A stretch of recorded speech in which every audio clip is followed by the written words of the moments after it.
1 hour and 13 minutes is what Premiere or the Adobe Media Encoder says it will take to render our video that just went live, the CPU stream video. So this is just another render pass of it to see how long it took. We're sitting here looking at a 1 hour, 13 minute mark, and it's not really improving. So this has been a problem for us. Upgrading the camera did a lot of things for us. One, the camera's got way better ergonomics. We can make better use of it, get better B-roll shots. Two, it is technically better in a technological sense. It is superior in every way, more mobile, better in low light, all of those things.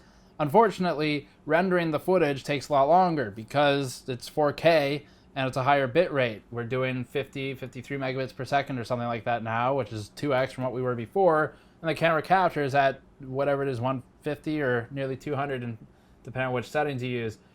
So it's an improvement in everything except render times. At an hour to complete the render, we're looking at days where sometimes if we push back recording too late, because this is a daily operation, we don't in fact have weeks of content in the pipe, pushing back too late in the day means we're waiting an hour to render, and then we're waiting probably an hour to upload, and then we're probably waiting an hour for YouTube to process it, and then we're probably waiting 30 minutes for anything other than 360p to become available. So it's a problem. So we can speed that up by upgrading this machine a bit and increasing the rendering speed by going to a different video card setup, because we do use CUDA. So that's what we're going to do today. We're going to upgrade it. We have some benchmarks on rendering these videos just from log files, and we'll be able to see what the improvement is there. We're also going to retest some Blender animation rendering on this specific machine, not the production machine we built the other day. So we're going through all of that today. While I'm in there, I'm going to replace some fans that are making awful noises, so it should be a fun build log. Before that, this coverage is brought to you by the Core G21 enclosure from Thermaltake, a $70 case with two 4mm thick tempered glass side panels, meshed ventilation in the front for breathability, a rarity in cases these days, and a power supply shroud with top-mounted SSD sleds. Learn more at the link in the description below. This needs to be dusted. Okay, we gotta carry it in the other room.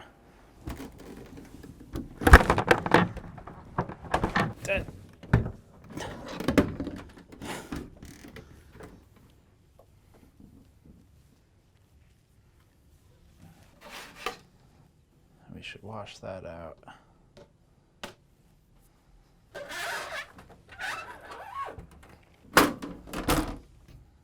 Oh. So we think we updated this in maybe December. We did a video on it last time too. It hasn't been maintained, so the dust is from December. Oh yeah, I do remember this. These stupid screws hold that thing in. Pain in my ass.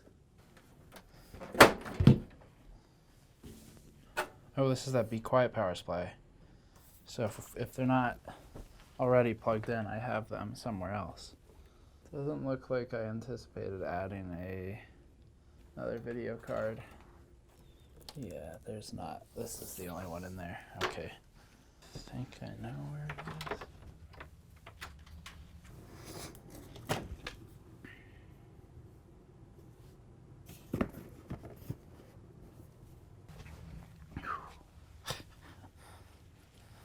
is. Tucked all the way in the back corner of a closet, back in the this stuff goes away soon pile. Where's the box for the cables? So we want one of these. I could undo everything and do it the right way and take the power supply out of there, or I can fight with it until it does what I want, which I guess is what I'm gonna do. Okay, this needs to be.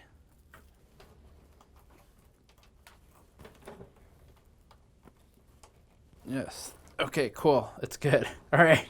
Sweet. Not as bad as I thought. Okay, so that gets us another cable. Oh, correction, another two cables.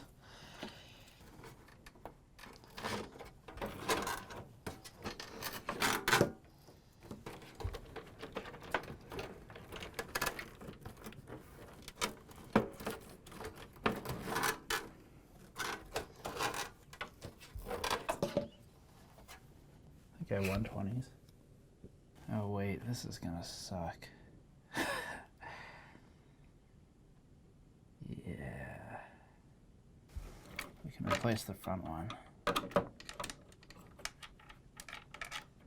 Oh yeah, and then the middle one's disconnected because it was causing the same problem that the front one's causing now. So the 360 is only had 2 fans operating, which is fine. It was still plenty cool, but it could be better.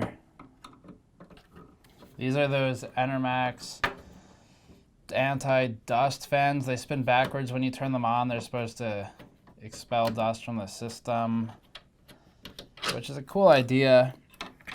Unfortunately, 2 out of 3 fans have now caused problems. The same one for each one. And that is, they make this grinding noise that's really annoying, just kind of throughout operation.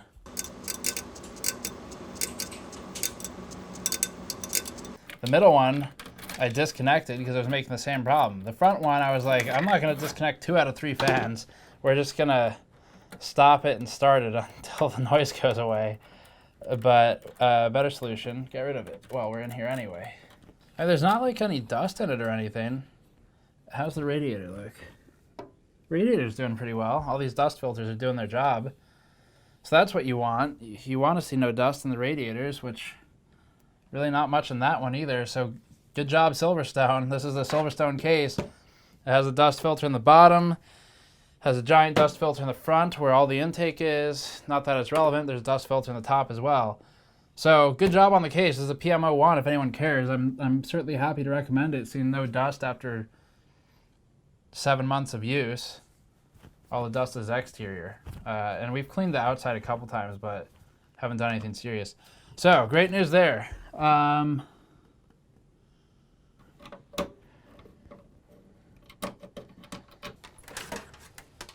Okay, that one also looks pretty good. I mean, the fans look fine. There's really not much dust up there. Can you see that? Like, I mean, the dust is really not there. How much of that is, well, yeah, I was gonna say how much of that is attributable to the fan. I think that's probably minimal. I think what we're seeing is the effect of the Silverstone case. But whatever, let's hit it anyway. Okay, so we need new fans. Can I get that one out? I think we're gonna leave that one. We'll leave that one in there as a reminder of the mistake to use these fans. New fans. So these are 120s. What do I have for 120s? NZXT. Do I have other NZXT fans? Oh, I do have NZXT fans. Hang on. I forgot about these. Those fuckers sent these with all their pucks. I'm not going to use the RGB ones. The RGB LEDs will never be seen. Did you only send RGB fans? Okay, no, you didn't. All right. Are those 140s? Mother. There's a 120. Is this a two-pack? Oh, two-pack 120. Okay. We're in business. Hopefully I don't need to actually test fans anytime soon. I say as we're ordering Noctua fans.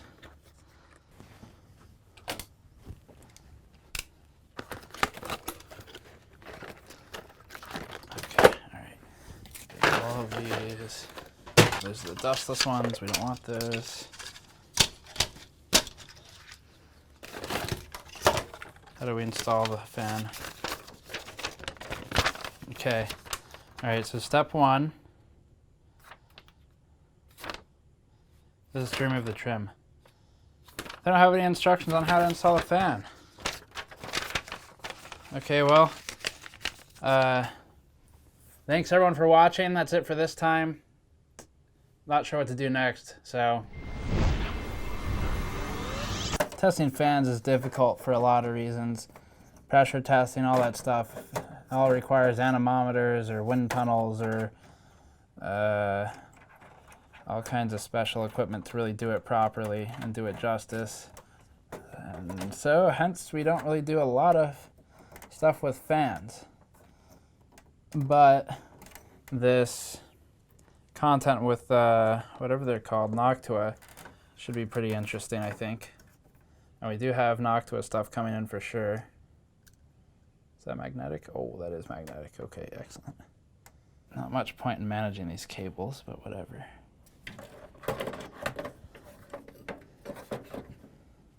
Okay. grab this. Just get the rest of the dust. Just a lot of dust to get off.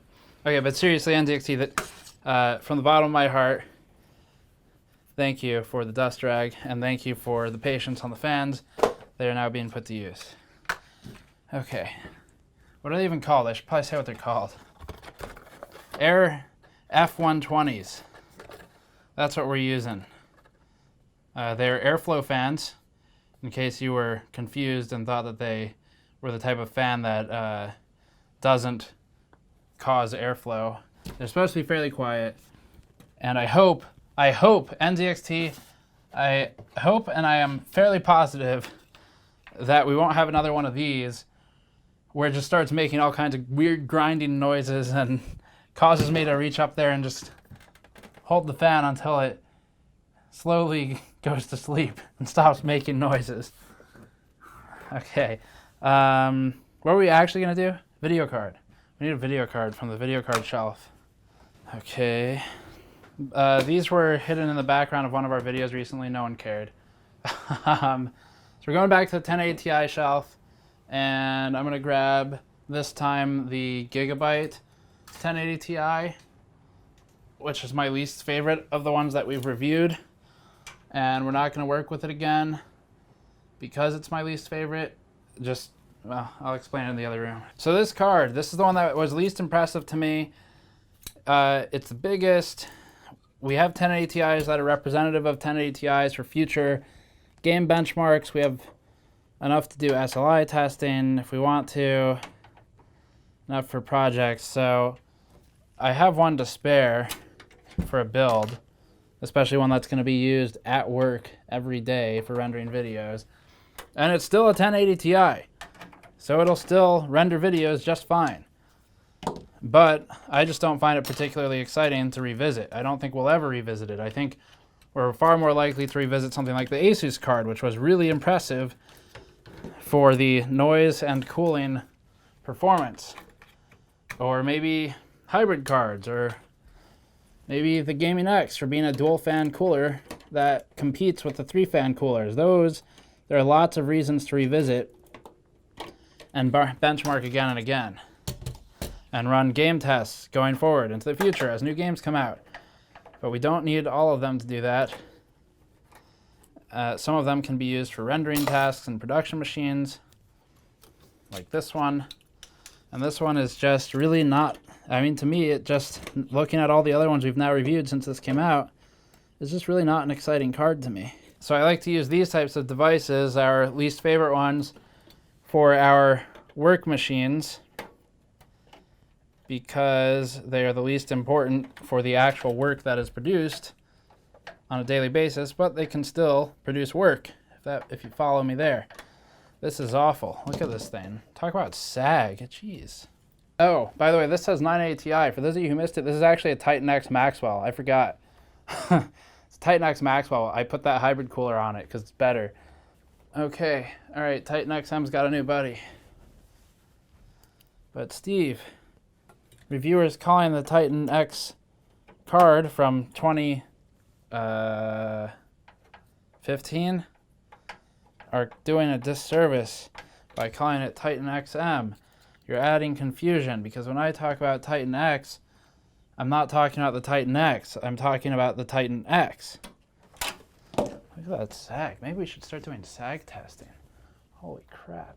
I mean, the good news is that'll make it so that the Maxwell card can breathe. Where's the VRM fan? There it is.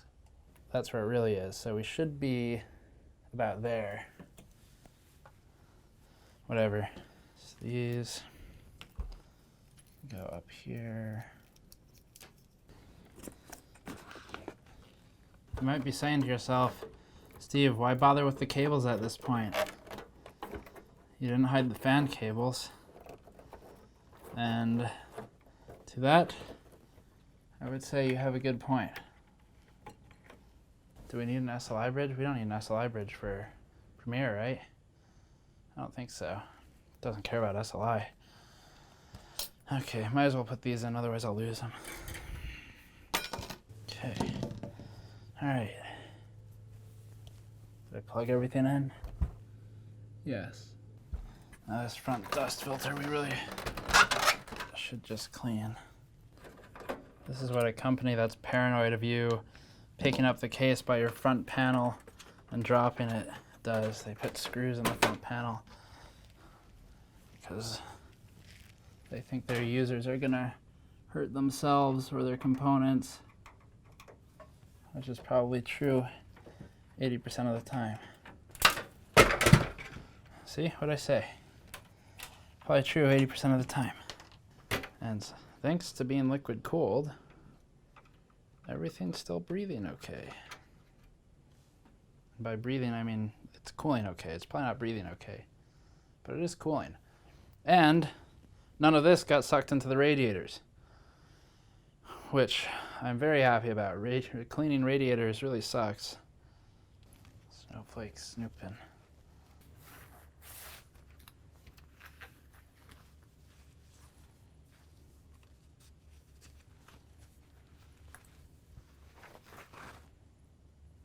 Okay, that's not helping with my dust problem. There are cat hairs on my hand now. They're gonna get back into the case.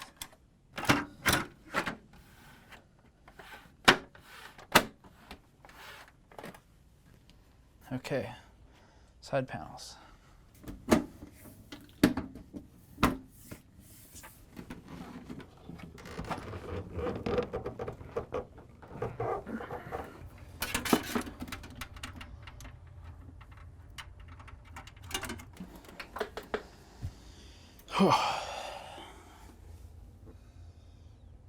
You better turn back on. That's what I thought. Okay, so long story short, after doing our live stream in the middle of working on this video, if you missed it, by the way, we worked on this EK water setup. But anyway, we got the system set up and going. I ended up swapping the 1080 Ti into the top slot to get some extra performance out of Premiere.